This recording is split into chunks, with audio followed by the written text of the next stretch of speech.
We're continuing with our coverage today of what has become a hallmark of Trump 2.0 in its early days. Seemingly unqualified individuals nominated for critical government posts by a president-elect who claims a broad mandate.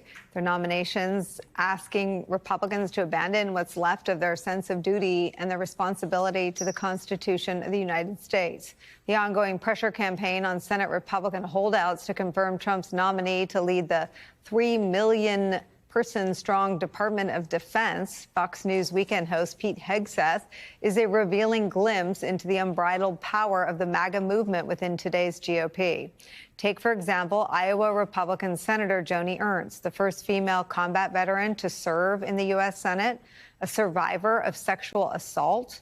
Arguably, her military career would not be possible if men like Pete Hegseth ran the Pentagon when she was serving. On Monday, after a second meeting with Hegseth, she signaled that she may not oppose his nomination after all and struck a dismissive tone when it came to the allegations of sexual assault, excessive drinking, and financial mismanagement against Hegseth, saying this, quote, "As I support Pete through this process, I look forward to a fair hearing based on truth, not anonymous sources." Wow. How'd that happen? Well, it all happened after an intense, rather brutal public pressure campaign against Joni Ernst, including ads in her home state. Here's a sampling. The deep state is trying to stop his nomination, but Pete isn't backing down.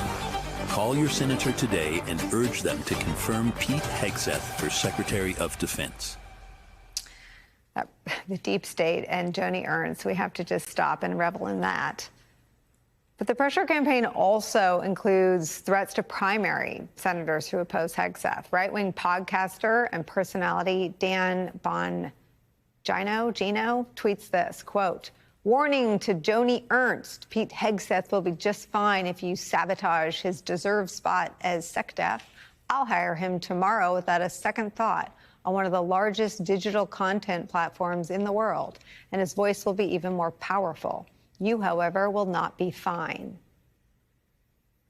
Bongino went on to claim that Senator Joni Ernst, would end up like former Congresswoman Liz Cheney or any other Republicans cast out by the party for having a spine or a principle or a sense of patriotism or loyalty to the Constitution or the rule of law or decency or not grabbing women between, you know what I'm talking about, instead of just supporting Donald Trump.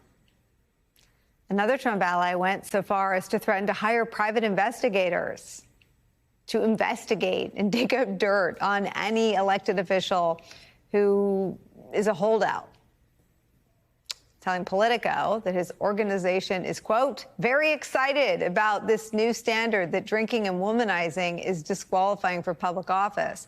I'm very happy to hire investigators for senators and use that standard." Drinking and womanizing. Trump's allies want everyone to think that Hegseth's checkered past is not disqualifying to be in the nuclear chain of command in the United States of America. And on that allegation of sexual assault, which Hegseth denies but admits he paid a settlement to his accuser, there were Republicans to say that stuff like that does not matter. And on Hegseth's record of financial mismanagement of a rather small nonprofit, they want Republicans to say, well, it doesn't matter. Just because you can't control that small pot of money, that has no bearing on whether or not you can run one of the largest employers with one of the largest budgets, nearly $850 billion, the presence in more than 160 countries. And on the allegations of drinking while on the job, which is what 10 sources at Fox News said he did, also while he led a veterans group, Trump's allies want Republicans to say, well, smelling like alcohol before you go on the air and getting on a stage at a strip club, that has no bearing, again, on someone who helps not just carry but manage the nuclear arsenal. Instead, Trump's people threatening to dig up dirt and whatever Don Bongino was going to do to Joni Ernst, they think it's important that Hegseth is their line in the sand, their hill to die on when it comes to the Senate Republicans breaking and bending to their will and confirming all these folks to Trump's second cabinet. On that, the Wall Street Journal reports this, quote, after former Representative Matt Gaetz was forced to withdraw as the attorney general pick, Trump's aides feel it is important to beat back the doubts over Hegseth to make sure concerns about other nominees don't snowball, according to people familiar with the dynamic. Some of Trump's allies in the media are saying the same thing. Folks, it is time to draw the line. They've already taken their scalp in Matt Gaetz. If we don't draw a line in the sand and say, not today, not this guy, then, folks, the swamp's already won.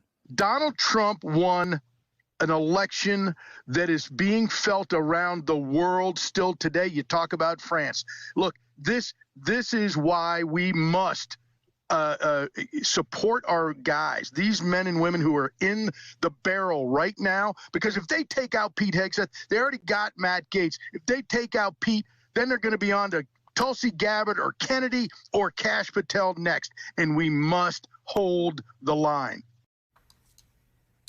The ludicrous pressure campaign to confirm MAGA acolyte Pete Hegseth, and as you heard there, Tulsi Gabbard and others, in the face of real concerns about their fitness and ability and qualifications to lead the departments they've been tapped to lead. In Hegseth's case, the Defense Department is where we start the hour. Joining me at the table, host of the Independent Americans podcast, founder and CEO of Independent Veterans of America, Paul Rieckhoff's back. Also joining us, former RNC spokesman, now the host of the Bulwark podcast, MSNBC political analyst Tim Miller. Paul, I start with you. Pete Hegseth is the tip of the spear. He's the tip of the spear for the MAGA movement. They've now coalesced around him. They're using all their weapons and assets to back him up. And I think it is a line in the sand. It's a line in the sand for them. It's a line in the sand for democracy. Why? Because he's up first. But why not say we didn't know he was accused of rape and that 10 people at Fox said he shows up for work drunk? Why not give it to Tom Cotton or someone that is as MAGA-y? Tom Cotton wrote the op-ed about the Insurrection Act. If you can bust through at Hegseth, other things become easy. This is a long ball play by Trump. He knows it's a reach. It wouldn't happen in normal times. And now Pete Hegseth, I said this before, is the perfect guy to carry the flag and literally be the tip of the spear for this movement. And he will, if he goes down, he'll be a sacrificial lamb and he'll get to co-host with Bongino and he'll still be very relevant to this community.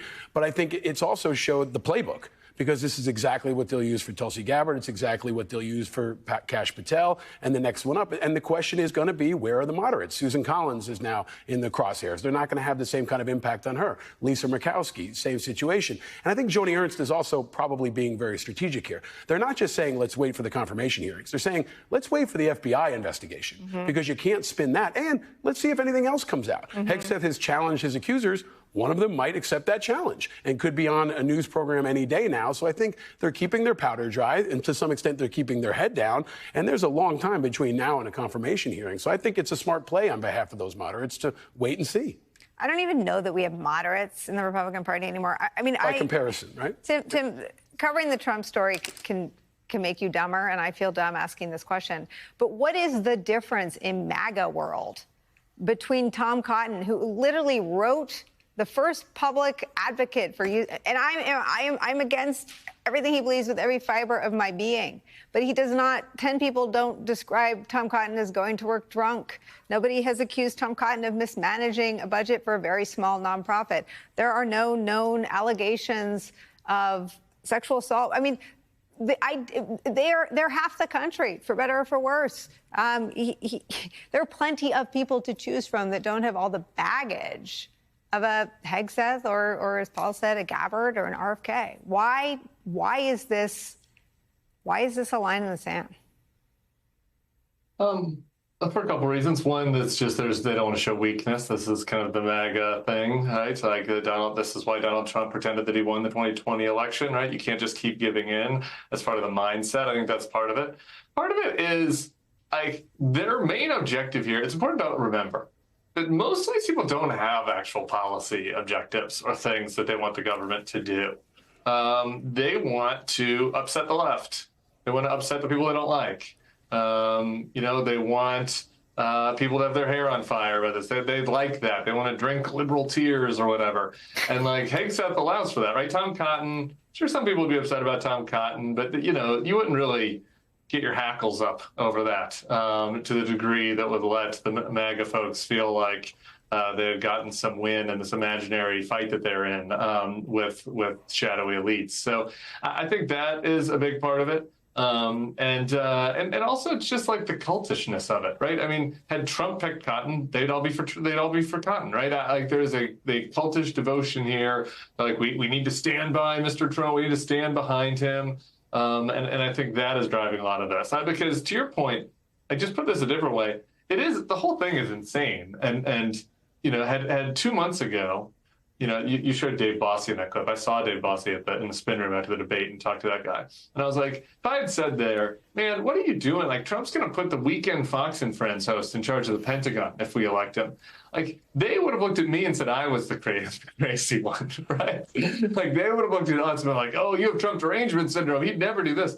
And so, you know, in order to kind of rationalize their position, they need to come up with a reason why this is defensible and why it's right and why Mr. Trump's the only one that saw that what the country really needs is a guy who's a total disaster and who's a weekend talk show host. And that's the real way that we'll get back at the swamp.